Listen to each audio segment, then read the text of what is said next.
Hello! Le samedi 25 novembre débarque Doctor Who sur Disney+. Parmi vous, il y a des fans purs et durs, et il y en a qui doivent se dire c'est quoi cette série? C'est quoi ces 3 épisodes spéciaux qui vont débarquer pour ensuite en 2024 avoir une série avec un nouveau Docteur? Pourquoi un nouveau Docteur? Pourquoi ça change le Docteur? Je vais faire du condensé. Il y a 60 ans d'histoire. C'est une des plus vieilles séries au monde, même s'il y a eu des breaks, trop longs par moment. Ça va être du condensé. Je vais vous faire découvrir Doctor Who. On va survoler le sujet. Vous êtes prêts? On embarque dans le TARDIS. Le TARDIS.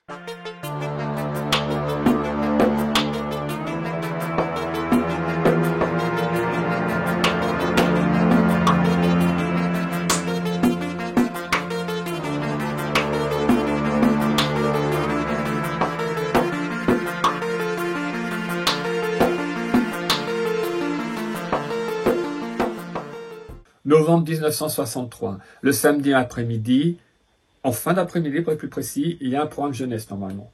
La BBC veut un nouveau programme. Quelque chose qui va un petit peu éduquer les enfants en même temps, sans faire partir les adultes. Va naître Doctor Who, c'est un défi absolument ambitieux, mais les moyens financiers seront très très bas, donc il y aura tout le temps cette réputation d'être un petit peu cheap.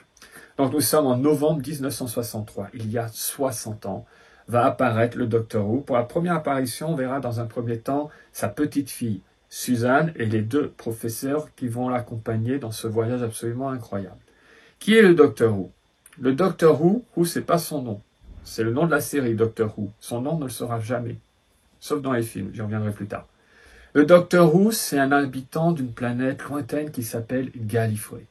Et ces habitants de cette planète sont des Time Lords, les maîtres du temps, les seigneurs du temps.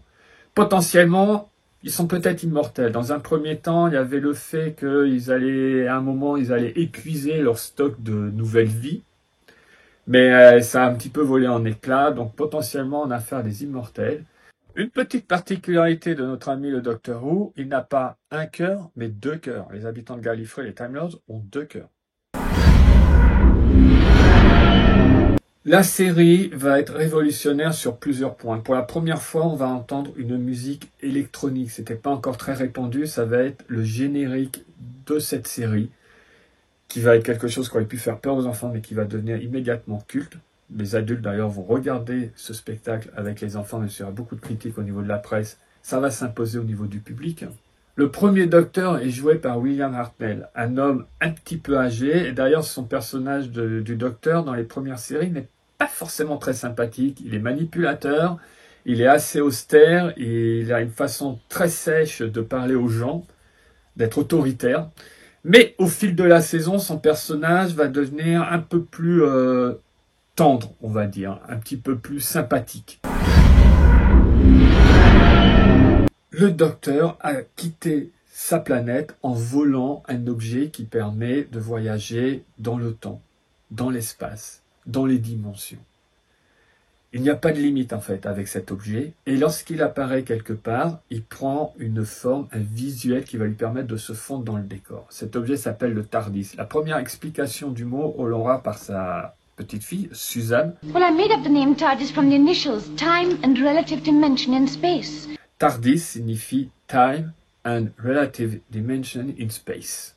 Voilà l'acronyme de TARDIS. Donc, lorsqu'il arrive sur notre planète, on est en 1963, Totter's Lane, dans l'est de Londres, une ruelle, une décharge. Et voilà comment ils se font dans le décor, avec une cabine de police. Elles étaient encore assez répandues à Londres au milieu des années 60, elles ont complètement disparu à l'heure actuelle. Donc pourquoi pas, se font dans le décor, et c'est symbolique parce que c'est là-dedans où on pouvait se réfugier pour se mettre à l'abri, et il y avait un téléphone qui était immédiatement relié au poste de police le plus proche, pour signaler un délit, un crime, quoi que ce soit, pour que la police arrive le plus vite. Les policiers pouvaient également à l'intérieur avoir la possibilité de s'enfermer même dedans si on était une des victimes. Donc, ils se font dans le décor avec ceci, c'est bien, mais alors pourquoi, lorsqu'ils voyagent dans le temps, sur d'autres planètes, ça a toujours cet aspect-là? Tout simplement parce qu'on va apprendre que le Docteur, le mécanisme, il est cassé, donc il ne se transforme plus en autre chose. Sauf à un moment un petit peu plus tard, mais bon. C'est la forme, voilà, du TARDIS telle qu'on la connaît. Ceux qui fonctionnent bien, forcément, prennent différents aspects là où ils apparaissent. Ça peut être l'aspect d'un rocher, ça peut être l'aspect d'un arbre. Mais nous, notre cher docteur, a tout le temps cet aspect de cabine de police. Toujours dans le domaine de la discrétion, lorsque le TARDIS apparaît, il se matérialise. C'est pas un truc qui arrive en volant et qui se pose comme ça, rarement. Normalement, il se dématérialise et il se rematérialise à l'endroit précis, dans le temps ou dans l'espace sur notre planète, aux confins de l'univers, au moment où un univers va disparaître. Pour la discrétion, on repassera, parce que c'est ma sonnerie de téléphone quand on est fan, mais voilà le genre de son qu'il émet lorsqu'il apparaît ou lorsqu'il disparaît.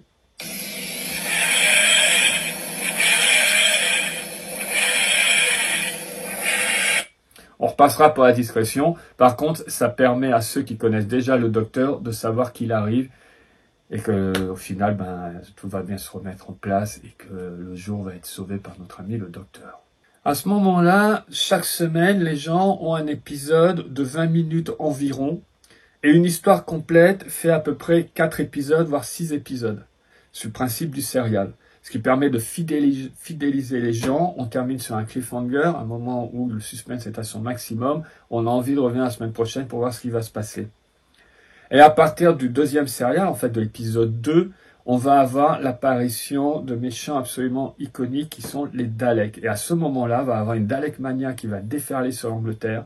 L'audience va être record. Doctor Who ne va pas être juste un show pour enfants avec un petit budget qu'on diffuse en fin de samedi après-midi. Ça devient un phénomène. Tous les magazines, tout le monde parle de ça. Il y aura des chansons.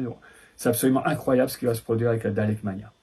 William Hartnell, donc, qui jouait le docteur, était assez âgé quand il a pris le rôle. Et malheureusement, au fil des épisodes et des saisons, il y en aura 3 avec lui, sa santé va énormément se dégrader. On aura du mal à tourner avec lui, à jouer avec lui. Il va plus se rappeler de ses dialogues. Il va être un petit peu confus. Alors lui, il voulait continuer avec le docteur, mais on se retrouve à une situation où ce n'est plus possible. Que faire? Le remplacer ou arrêter le show?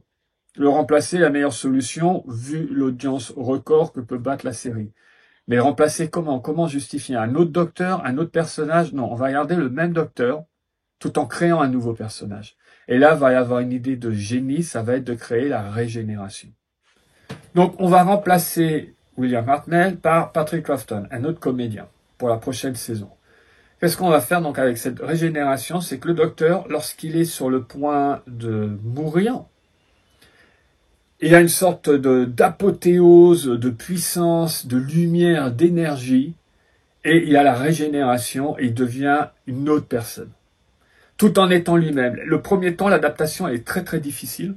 Il ne sait plus trop forcément ce qu'il est en train de faire, qu'il était, il a des vêtements qui ne correspondent pas, parce qu'il y a une nouvelle personnalité. Et c'est ça le trait de génie. Remplacer un comédien, tout en gardant le même personnage, mais ça devient un autre personnage.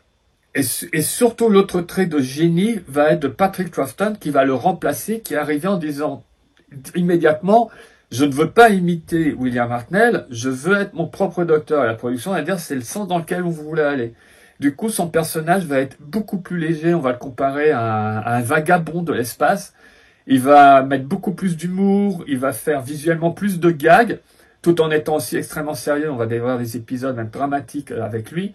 Et ça, c'est quelque chose qui était nouveau, qui n'a pas vraiment été repris d'ailleurs, et qui est absolument incroyable si on y réfléchit bien. C'est une révolution. Bien sûr, comme la personnalité du docteur change, tout en se remémorant ce qu'il a vécu avant et qui il était, il va changer de tenue aussi. Donc on a quelque chose une fraîcheur à chaque fois quand il y a un changement de docteur. Il y a une excitation. Comment il va être? Il y a un phénomène autour de qui va jouer le nouveau docteur, qui avait été très développé dans les années 2000 d'ailleurs. Surtout pour remplacer David Tennant. Je reviendrai un peu plus tard. Mais juste pour conclure avec la première saison, cette saison va poser des bases importantes. Donc le voyage dans le temps, la première histoire se passe à la préhistoire. Ensuite, on a les Daleks avec le futur, une autre planète. Ça va alterner. Il y aura Marco Polo qui est mythique, un épisode qui a été perdu. On aura le TARDIS, donc, qui permet de voyager. On aura les Daleks. On aura, vers la fin, on aura les Cybermen, autres méchants. Les bases sont là, et surtout les compagnons. Ces gens qui, plus ou moins volontairement, les 2 premiers, les professeurs, en limite, étaient kidnappés par le docteur. Ça a changé par la suite. Vont l'accompagner dans son voyage. Dans certains cas, ça va entraîner des histoires un petit peu complexes, puisque comme on a la possibilité de voyager dans le temps, pour les gens qui étaient avec eux, ils n'auront pas vu qu'ils vont partir, qu'ils vont disparaître, ou des fois ils vont revenir et les gens qu'ils aimaient ne seront plus là. Mais ça, bon, ça se développe au fil du temps. Donc, première saison, premier Docteur, beaucoup de choses ont été posées et sont toujours d'actualité. Pareil, le thème musical, on peut en parler, même s'il y a des variations, ça reste toujours le même thème. Nous sommes des milliers, des millions à travers le monde à porter un titre qui est Whovians. Whovian au singulier. Qu'est-ce que c'est? C'est un fan de Doctor Who. C'est quelqu'un qui collectionne les choses, vous pouvez voir. Je vous montre pas toutes mes collections, ce sera également le sujet d'une vidéo. Et beaucoup de Whovians à l'heure actuelle ont démarré en 2005 avec le retour du Doctor Who. Et il y a les purs et durs qui remontent à 1963. J'étais pas né, j'ai rattrapé mon retard. Les bases que posera le deuxième Docteur sont toujours d'actualité. Quasiment tous ceux qui vont lui succéder jusqu'à maintenant vont le citer en référence. Ce côté humour, ce côté de se moquer de son adversaire, d'avoir une punchline bien avant, parallèle à Spider-Man, ou ce que pourrait faire un Deadpool, en vulgaire on va dire. C'est le Doctor Who de Patrick Troughton qui va vraiment poser ça. Après lui, nouvelle régénération. Lui, il voulait pas faire énormément de saisons. D'ailleurs, c'est ce qu'il conseillera aux autres docteurs par la suite, de ne pas faire trop de saisons pour ne pas gâcher sa carrière de comédien et être à jamais Doctor Who. C'est un peu raté parce que tous ceux qui vont endosser la nouvelle tenue de Doctor Who seront plus ou moins catalogués. Mais bon, ils sont passés à la postérité, comme quand on fait James Bond, c'est dur d'en sortir. Le troisième docteur qui va lui succéder s'appelle Jon Pertwee. Ceux qui me suivent bien savent que c'est un de mes préférés. On va avoir un look de dandy et comme beaucoup l'ont dit, seul Jon Pertwee pouvait se promener avec ce look-là parmi nous sans qu'on le regarde en mode bizarre. Il avait cette présence absolument incroyable. Donc là, cette saison est extrêmement importante parce que c'est pour la première fois avec Jon Pertwee que les gens vont voir Doctor Who en couleur. Je parle bien à la télé, pas au cinéma, j'y reviendrai. Ils vont voir Doctor Who en couleur. Ça coûte plus cher. Le budget va être restreint, donc c'est fini les voyages dans l'histoire et sur d'autres planètes. Il va être bloqué à notre époque, il va être puni par les autres Time Lords, pour le vol du TARDIS, pour différentes choses. Il va être puni, il va rester à notre époque, donc on est en 70. Et ça va pas être quelque chose de forcément négatif. On va avoir d'autres objets iconiques qui vont apparaître, notamment une voiture Bessie qu'on ne retrouvera plus, qui est associée à Jon Pertwee, mais qui est mythique. On va avoir plus mise en avant Unit, qui est une unité qui défend la Terre, une unité un peu secrète, mais en tenue militaire. C'est un petit peu bizarre, mais bon, ça fait un bon parallèle avec le Doctor Who, qui est contre la violence, qui n'utilise pas la violence. Et ça, c'est un point important aussi. Le Doctor Who, avec Jon Pertwee, il pratique un art martial vénusien. Mais il y a très peu de violence physique, il ne se bat pas, généralement, il n'a pas d'armes. Il a un Sonic Screwdriver, voici un des modèles plus récents, j'en possède plusieurs correspondant aux différents docteurs. C'est quoi le Sonic Screwdriver? Ça permet d'ouvrir des portes, ça permet de traduire un tas de choses, de mesurer s'il y a quelque chose de toxique dans l'air, ça permet tout en fait, c'est un super objet, mais ce n'est pas une arme, ça ne lance pas un rayon laser qui va neutraliser son adversaire. Ça va permettre aussi, notamment pour un des docteurs, devant un distributeur de billets, de faire juste plup et les billets vont sortir. Normalement, il met un son, mais moi, ma pile, elle est morte, désolé. Enfin, je casse la magie, là. Et donc, voilà, c'est le seul objet qu'il aura, ce Sonic Screwdriver, un tournevis sonique. Voilà, objet à tout faire, mais qui n'est pas une arme. Il n'y a pas d'arme chez le docteur. C'est grâce à son intelligence. C'est grâce à utiliser une situation à son avantage qu'il s'en sort et qu'il neutralise les méchants. Jamais par la violence. Je reviens un petit peu en arrière, en 1965 et 1966, juste à un an d'intervalle, il y aura 2 films Doctor Who en couleur, à l'époque c'est encore noir et blanc sur nos écrans, qui vont débarquer au cinéma avec Peter Cushing, le grand, le seul, l'unique Peter Cushing. Que viennent faire ces films dans la série? Rien du tout. Moi je les adore.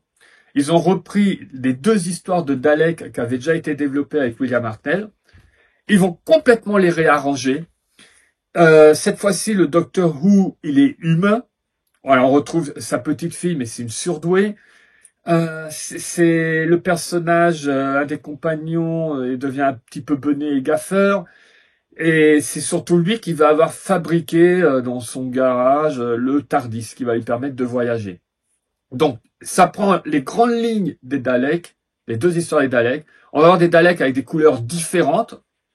Ça va être quelque chose aussi qui va être réutilisé beaucoup plus tard, mais qui va être nouveau. Les gens vont en prendre plein la vue. Le film, le premier, va bien marcher. Le deuxième, également un peu moins, mais il y a une trop grande séparation pour le public anglais avec la série qui est diffusée sur la BBC.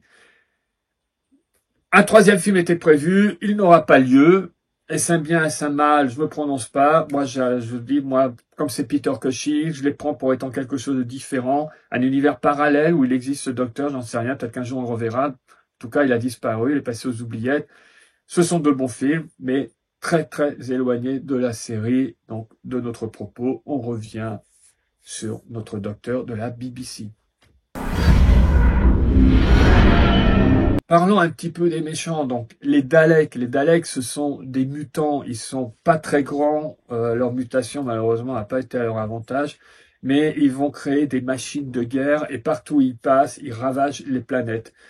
L'auteur, le créateur des Daleks était très marqué par la Seconde Guerre mondiale et c'est une allégorie. Les Daleks symbolisent le nazisme. Et plus tard, quand on verra Davros, le maître absolu des Daleks, qui lui ne ressemble pas aux autres d'ailleurs, on peut voir Adolf Hitler à travers lui. Donc on a les Daleks, on a les Cybermen qui vont atteindre un niveau d'évolution où ils vont enlever toute forme d'émotion, ils vont être aussi dans cette armure-là, il n'y a plus d'humanisme, et partout où ils passent, c'est pareil, ils prennent les matières premières et ils transforment toutes les civilisations comme eux, en enlevant toute forme d'humanité. Et sous le règne de Jon Pertwee, on va avoir un nouveau méchant qui est également un Time Lord. Et lui, il ne s'appelle pas Docteur, mais il s'appelle The Master. Tout mon nom de Master Blogger. Il s'appelle The Master. Et ils étaient amis d'enfance. Ils ont fait 400 coups à l'université, on va dire. Mais ils vont vraiment dévier. Et ce que dira le personnage du Docteur à un moment, c'est que tu ne m'as pas compris. Moi, je voulais découvrir le monde, pas le dominer. Et Delgado, le comédien qui va jouer le Master, avait un physique, il s'est spécialisé dans les rôles de méchants, avait une présence, et il est absolument, c'est un pendant avec le Doctor Who, par Jon Pertwee, absolument incroyable. Et le Master, ben oui, lui, quand il arrive, il veut être maître du monde, il veut dominer les mondes là où il va. Ça devient un méchant iconique qui va être repris plus tard avec brio par d'autres comédiens, notamment par une femme. Ça va être la première intrusion de Mistress, absolument magnifique, qui va s'associer au Docteur. Je ne veux pas faire de spoiler pour découvrir toutes les saisons passées qu'il y a eu. Malheureusement, le comédien Delgado qui jouait The Master va se tuer dans un accident de la route.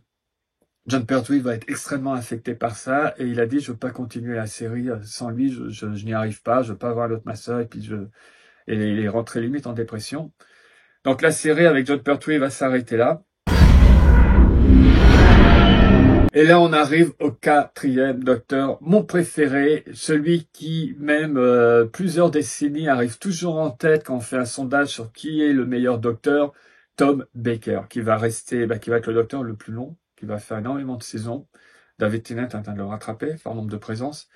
Mais Tom Baker, alors là, on va avoir une écharpe extrêmement longue, le chapeau, le manteau, une attitude, les Jelly Babies, les petits bonbons qu'il propose volontiers même à un méchant, d'un seul coup, quand le mec s'énerve, il lui fait un petit bonbon.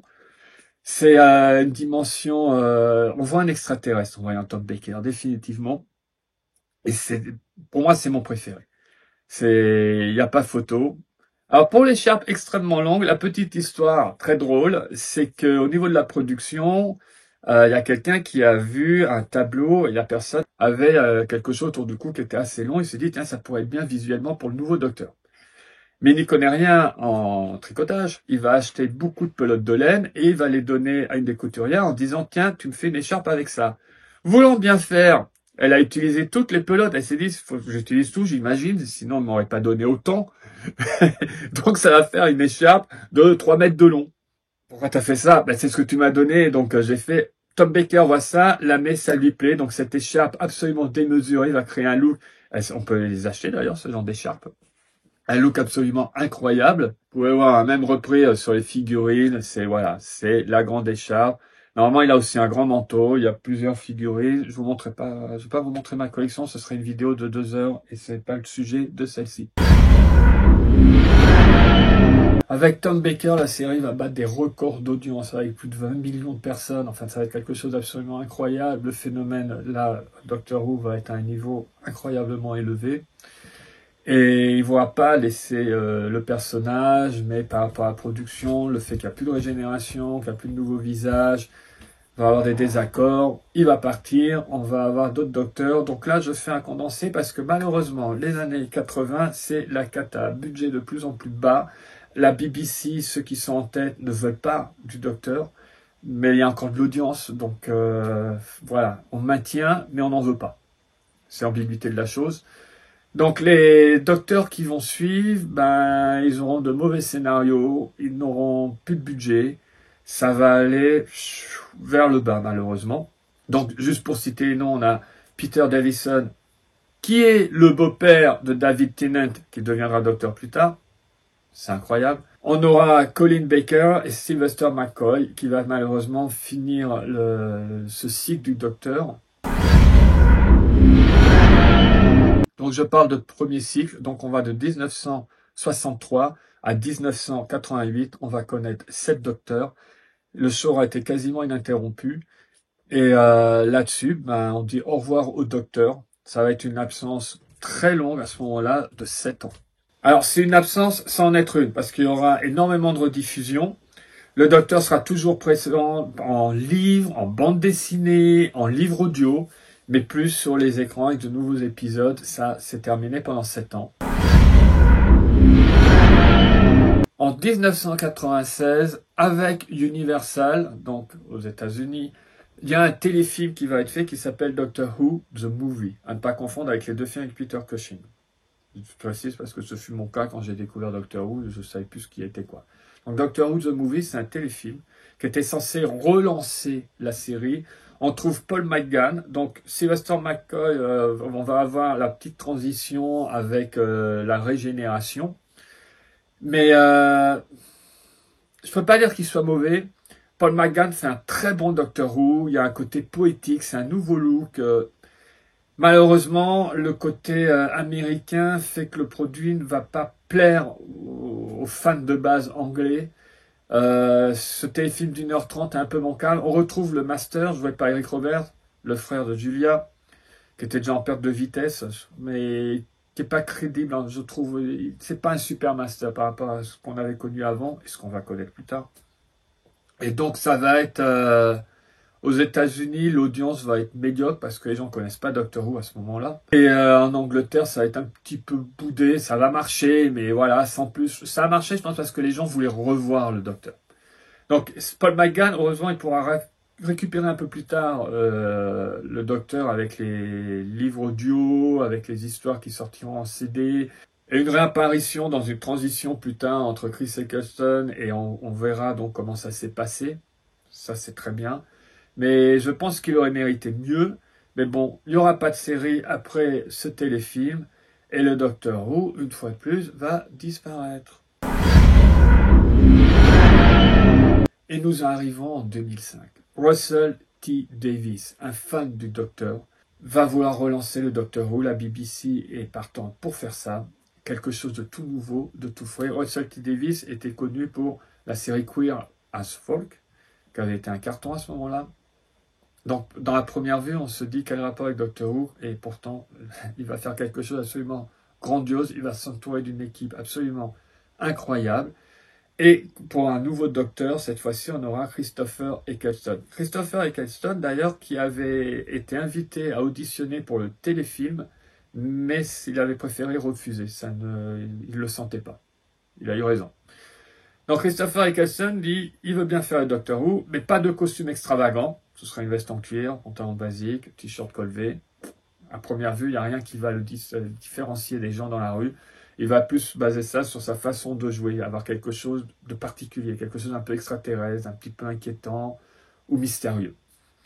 Et il y aura 13 épisodes, mais il va dire, moi je fais qu'une seule saison. Je ne veux pas être emprisonné dedans. D'ailleurs, il pensait que ça allait juste être un one-shot et qu'il n'y aurait pas forcément une suite. Grosse erreur. Ça va être un carton. On retrouve des méchants qu'on connaissait, comme les Autons, bien sûr les Daleks, Ça va être quelque chose d'absolument incroyable qui, cette fois-ci, va quitter même l'Angleterre et se propager un petit peu sur le reste du monde. Et d'ailleurs, c'est avec Christopher Eccleston que j'ai découvert Doctor Who. Pour savoir, depuis des années, alors j'avais dû voir dans l'émission Temps X, ils avaient diffusé quelques épisodes avec Tom Baker, si je ne me trompe pas, mais j'étais sûrement passé à côté. Et j'avais cette image des Daleks sur le pont de Westminster Bridge qui m'envoûtait. Je ne savais pas ce que c'était, mais depuis des années, j'avais cette image avec Doctor Who, une série britannique, inconnue ici plus ou moins, bref. Voilà. Et là, avec Christopher Eccleston, je vais découvrir Doctor Who et je vais être converti à jamais. L'audience est au rendez-vous. On a Billie Piper qui s'était déjà fait connaître comme chanteuse et au niveau pop culture, elle est un peu connue en Angleterre, dans les pays anglo-saxons, qui va être un des compagnons, qui va voyager avec le docteur. Le ton, il y a l'humour, il y a du drame, on a tout dans cette première série. Eccleston, on n'arrivera pas à le convaincre, il ne fera pas une deuxième, il faut trouver... C'est absolument incroyable, il va devenir le Docteur Who. Là, la réalisation d'un rêve poussé aussi loin, ça ne s'invente pas, il l'a fait. Alors là, la série avait démarré très fort avec Eccleston, avec David Tennant, on s'envole, littéralement. Record d'audience, inférieur à certains records posés par Tom Baker, mais un record d'audience. Le public va devenir fan, David Tennant va être, les gens vont le trouver sexy, on a un nouveau docteur, un docteur jeune, dynamique, sa relation avec Rose est absolument incroyable. L'émotion, on va pleurer, on va avoir peur. Il y a tout avec les séries créées par David Tennant. Russell T. Davies fait un travail remarquable en tant que showrunner au niveau écriture. On a Steven Moffat aussi qui a écrit là-dessus, qui va devenir le showrunner plus tard, ça va être quelque chose de fantastique. La création des méchants qu'on aura avec les Weepy Angels, qui sont parmi les plus flippants. Beaucoup disent, je suis un fan aussi, donc bon, je vais le dire sans me bloquer par rapport à Tom Baker ou John Pertwee, mais qu'il est le docteur ultime. Il est la version la plus aboutie du docteur. Mais donc, voilà, ça va être quelque chose d'incomparable, qui reste dans les annales. Je sais que parmi vous, David Tennant, c'est votre chouchou. Mais lui aussi, à un moment, il va quitter la série. Nouvelle régénération, et on trouve Matt Smith. Et là, théoriquement, si on regarde sur le papier, avoir donc Eccleston, ça démarre bien. David Tennant, c'est un niveau incommensurable. On ne peut pas succéder. Et pourtant, Matt Smith, il va apporter... Alors, il a un visage très particulier. Il y a quelque chose d'extraordinaire avec lui dès qu'il est à l'écran. Et il va apporter quelque chose de différent à son docteur. Je ne saurais pas vraiment définir, mais on a du David Tennant en lui tout en ayant sa personnalité. Ça, c'est très très fort ce qu'il a réussi à faire. Un comédien immense. Et l'audience ne va pas chuter, elle va se maintenir, elle va même aller un peu plus haut dans certains cas. Et ça, alors là, moi, dans les annales, quelque chose comme ça, je crois que c'est unique. La cerise sur le gâteau, c'est que pendant le règne de Matt Smith, on aura également le retour de David Tennant. Ça avait déjà été utilisé par le passé avec les 3 docteurs et 5 docteurs, où, comme ils peuvent voyager dans le temps, il y a la possibilité que les docteurs se retrouvent face à eux-mêmes, que plusieurs docteurs en simultané. Et on a Matt Smith et David Tennant ensemble. Moi, je me rappelle avoir hurlé quand ça apparaît. J'essaie tout le temps de ne pas avoir de spoil. Mais quand j'ai vu arriver tout ça, c'était juste absolument incroyable. Quand on voit les bonus, comment ils ont caché le truc, comment ils se sont préparés, c'est voilà, que du bonheur. Malheureusement, Matt Smith, lui aussi, il va quitter la série. Régénération, Steven Moffat prend un fond, il avait les commandes du truc. On va lancer Peter Capaldi. Alors, Peter Capaldi, un fan de Doctor Who depuis la première heure. Enfant, il avait même écrit au magazine, il avait écrit à la BBC. Il y a un petit problème, c'est que lui, il est très bien, son look, il est génial. Mais David Tennant, un grand public féminin, il est considéré comme sexy. Matt Smith, il est sexy, il fait la couverture de magazines de mode. Il est jeune, Matt Smith d'ailleurs est le plus jeune Doctor Who.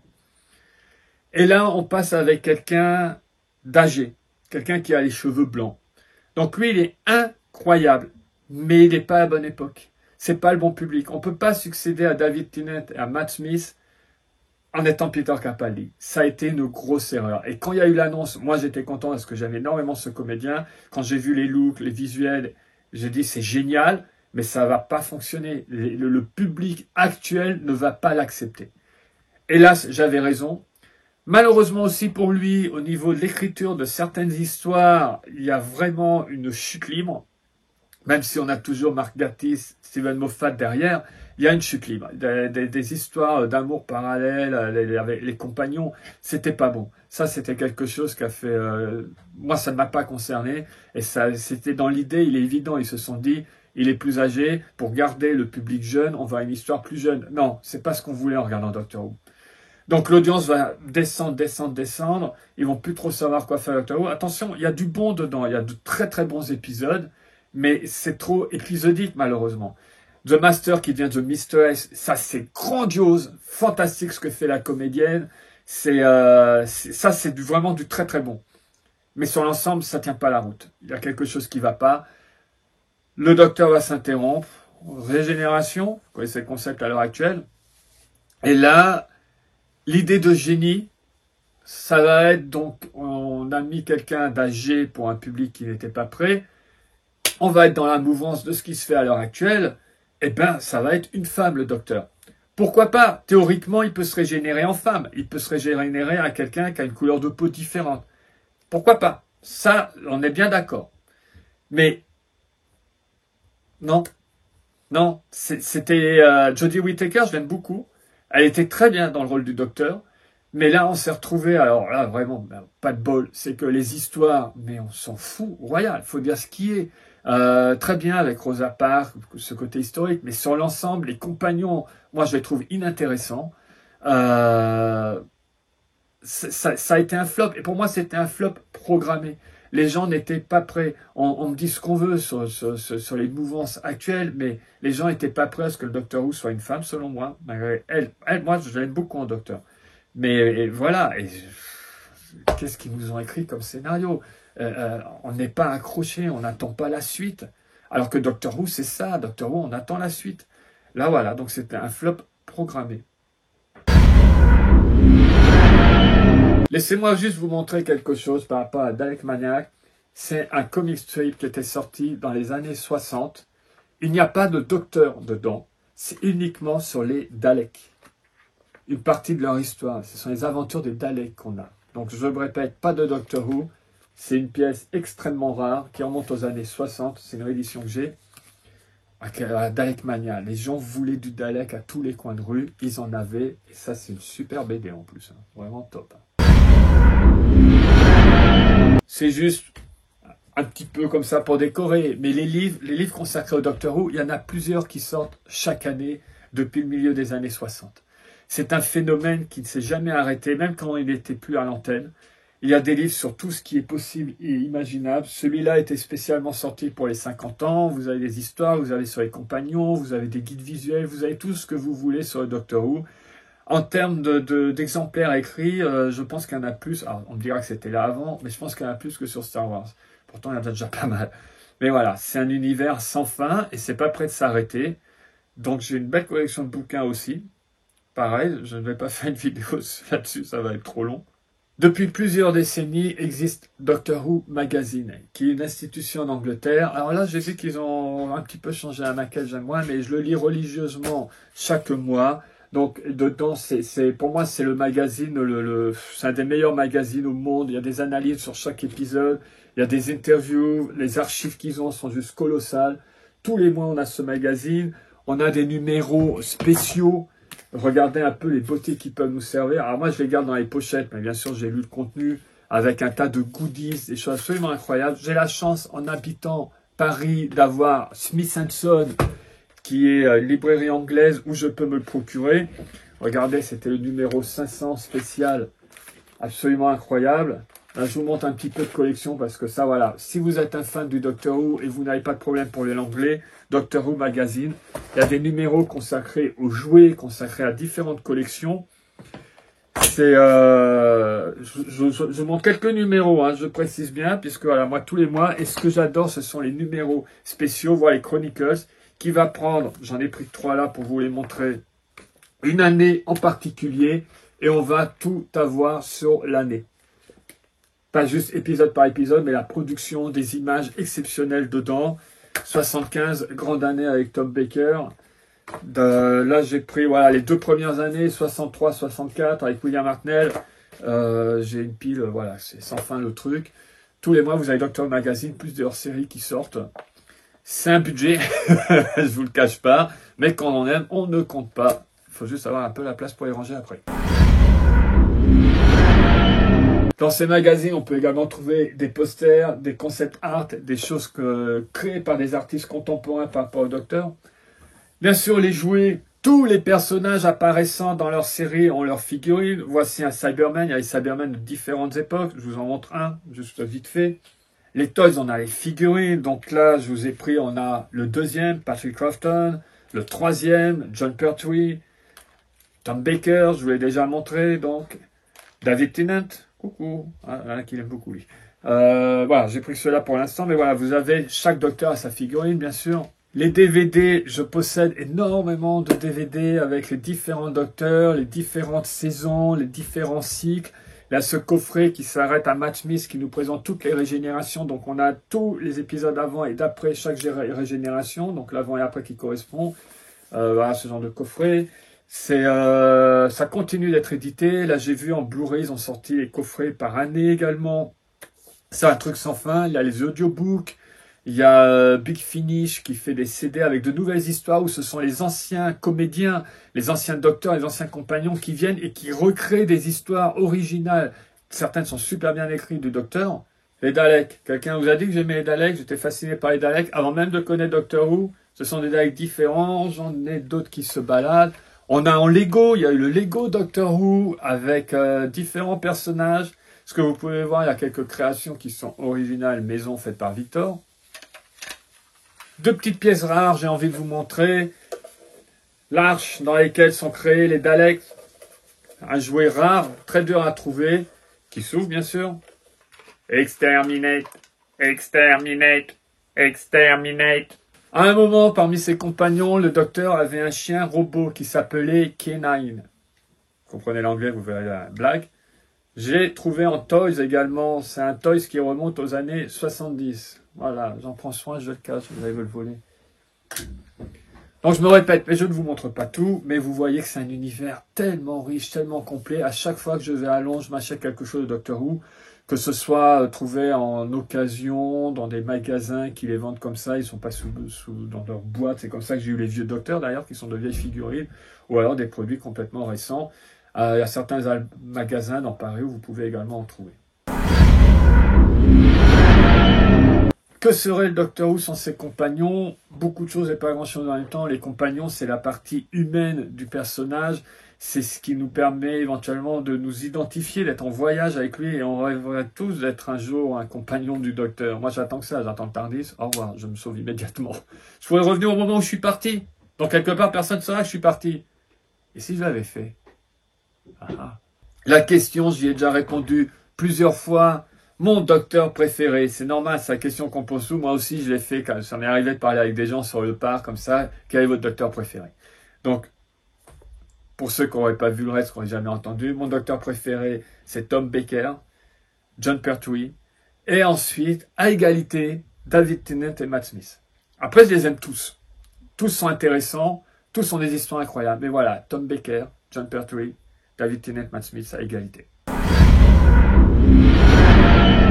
Le bestiaire qu'il y a dans Doctor Who est juste absolument incroyable et on a tout le temps cette excitation de se dire quel va être le méchant. Retrouver un méchant qu'on aime, qui est là peut-être depuis les années 60 ou qui a été créé récemment, je pense au Weeping Angel par exemple, ou un méchant qui revient régulièrement, le Dalek, le Cyberman, les Autons, qui sont des mannequins qui prennent vie. Et il y a tout le temps cette excitation et nous présenter de nouvelles créatures. Nouvelle régénération pour succéder à Jodie Whittaker et faire remonter la chose. Comment on va faire remonter ça? On prend une formule qui a fait son succès à une époque. J'espère juste que c'est pas un plan marketing, que ça va être très très bien. Je suis impatient de voir ça. Donc Jodie Whittaker, j'en ai déjà vu la régénération. Elle s'est régénérée en nouveau Docteur. Un nouveau Docteur qui est un ancien Docteur, mais qui va prendre une autre tenue. David Tennant, le retour de David Tennant. Ça, on ne s'y attendait pas. Les rumeurs avaient circulé, on l'avait aperçu. Il revient dans le rôle du Docteur, avec un look différent. Mais qu'est-ce qu'ils nous ont fait là? Qu'est-ce qui s'est passé? Russell T. Davies, en 2005, avait relancé Doctor Who avec succès C'est lui qui revient comme showrunner. Donc là, on se dit, soit c'est qu'un plan marketing et ça va faire flop, on va être déçu, soit ça va être de l'or en barre. Moi, je vote pour de l'or en barre. Donc David Tennant, on va avoir 3 épisodes spéciaux. Et comme une bonne nouvelle n'arrive jamais seule, la BBC pour la diffusion mondiale, et ils étaient très intéressés chez Disney, il y a un accord qui a été fait, Disney+ s'en mêle. Là, ça fait un peu peur parce qu'on se dit, j'espère qu'ils ne vont pas altérer, qu'ils ne vont pas changer le truc, qu'ils vont le transformer en produit jetable comme il y en a des milliers sur Disney+. Donc, on va espérer que ça ne soit pas le cas. Russell T. Davies derrière, je pense que les manettes sont bien tenues et la BBC, ça reste quand même leur bébé, leur produit pour l'Angleterre. Mais au niveau mondial, donc ça arrive sur Disney+. Ça, c'est absolument fantastique. Il va plus falloir attendre d'aller se procurer les DVD en Angleterre dès que ça sort, guetter des diffusions un peu bâtardes et ridicules sur les différentes chaînes comme ça. En France, on était mal lotis. Donc là, on l'aura sur Disney+, dès le 25 novembre, avec 3 épisodes spéciaux d'1 heure avec David Tennant. On va retrouver Dana Noble, qui était un des partenaires préférés également pour les fans de Doctor Who. Donc le samedi 25 novembre, Doctor Who, la créature stellaire.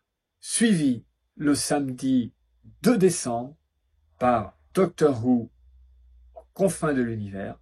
Et le 9 décembre, Doctor Who, le fabricant de jouets, où on retrouve un méchant, je build d'avance. Le fabricant de jouets de Toymaker est joué par Neil Patrick Harris. Donc c'est un fan de Doctor Who et il a la chance enfin de rentrer dans cet univers-là. Je pense qu'il aurait fait un bon docteur quelque part lui aussi. Mais bon, il va être The Toymaker et ça c'est jubilatoire. Catherine Tate, donc qui joue Dana Noble, reprend son personnage donc aux côtés de David Tennant.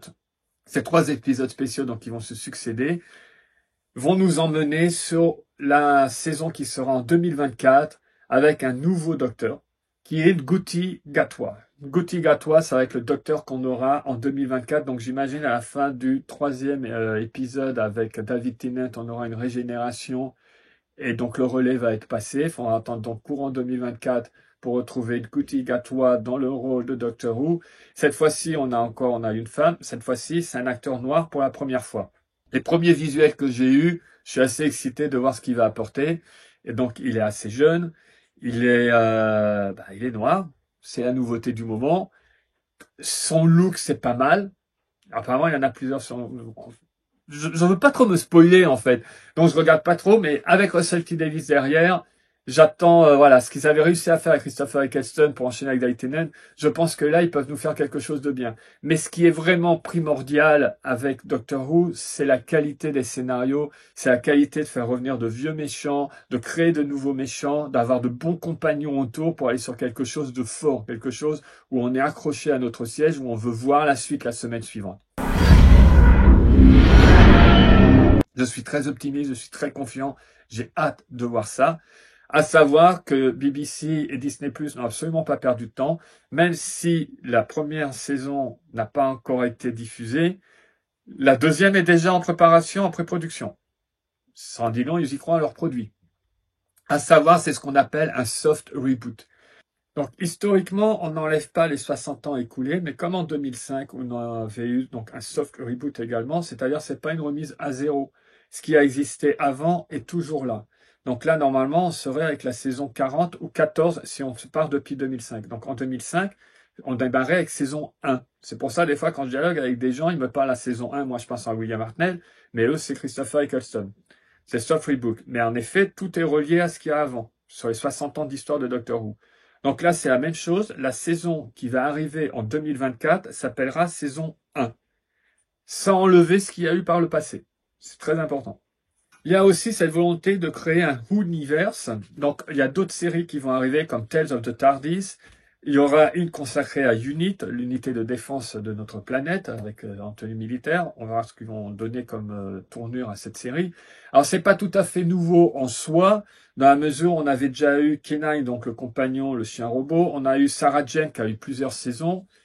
Malheureusement, elle décédera plus tard. On a eu également avec Torchwood, qui était orienté très adulte, beaucoup plus sexuel et gore, mais qui est une très très bonne série. Donc, dans quelle mesure ils vont développer cet univers, ça va aussi dépendre du succès, je pense, des 2 séries qui vont arriver, puisque je me répète, mais la 2e saison est déjà en production. Voilà, j'ai survolé le sujet. Chaque docteur pourrait avoir une vidéo d'au moins 2 heures. Chaque pièce de ma collection pourrait avoir une vidéo de 2 heures. Parler de chaque chose sur 60 ans, ça pourrait faire des vidéos de 4 heures. Ça pourrait, il en existe des chaînes entièrement consacrées au Doctor Who. Je vous ai montré tous les bouquins, tout ce qui existe consacré au Doctor Who. Donc, c'est sans fin. J'ai fait condenser, en espérant pour ceux parmi vous qui se posaient des questions, qui se demandaient s'ils allaient voir la série, là, ils vont se dire, faut que j'aille voir ce show. Et puis ceux qui sont déjà fans, comme moi, l'excitation de se dire, on va retrouver David Tennant, et ensuite, écoutez, il va voir dans quoi il va nous emmener, voir la suite, voir les nouvelles saisons. Je voudrais juste conclure en citant Steven Moffat, un des meilleurs showrunners, un des meilleurs auteurs de Doctor Who. Il a écrit quelque chose, je l'ai traduit, je ne veux pas écorcher, donc je mets mes lunettes spéciales. Et je pense que ça va être une très bonne conclusion pour qui est le Docteur et sur ce qu'on peut attendre. Lorsqu'ils ont créé ce héros particulier, ils ne lui ont pas donné un pistolet, mais un tournevis pour réparer les choses. Ils ne lui ont pas donné un tank ou un vaisseau de guerre ou un X-Wing. Ils lui ont donné une borne de police pour appeler à l'aide. Ils ne lui ont pas donné de super pouvoirs ou des oreilles pointues ou un rayon laser. Ils lui ont donné un cœur en plus. Ils lui ont donné 2 cœurs. C'est une chose extraordinaire. Il n'y aura jamais une période où on n'aura pas besoin d'un héros comme le Docteur. Que dire de plus, si ce n'est une de mes phrases de finale de mes vidéos et qui correspond très bien au Docteur. Soyez curieux et repoussez vos limites.